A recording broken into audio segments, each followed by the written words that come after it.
जो जनरल बाजवा ने जिस तरह इस हुकूमत की मुश्किल वक्त पे मदद की, जिस तरह उसने हमारे साथ, मैं ये कहना चाहता हूं, आज हमारे साथ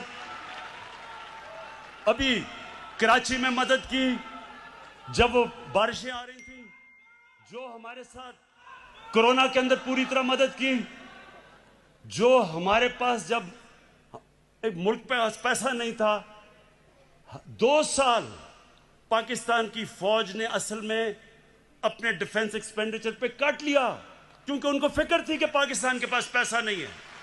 कभी ऐसे पहले नहीं हुआ। हर जगह सारी मेरी फॉरेन पॉलिसी को आज पाकिस्तान की फौज और जनरल बाजवा हमारे साथ खड़े रहे हैं। YouTube पर गुगली टीवी देखने के लिए youtube.com की सर्च बार में गुगली टीवी टाइप करें। गुगली टीवी के पेज पर सुर्ख रंग के सब्सक्रिप्शन वाले बटन पर क्लिक करना ना भूलिए।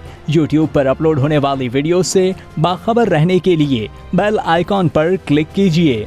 आपको हर नई आने वाली वीडियो के बारे में नोटिफिकेशन मौसूल हो जाएगा।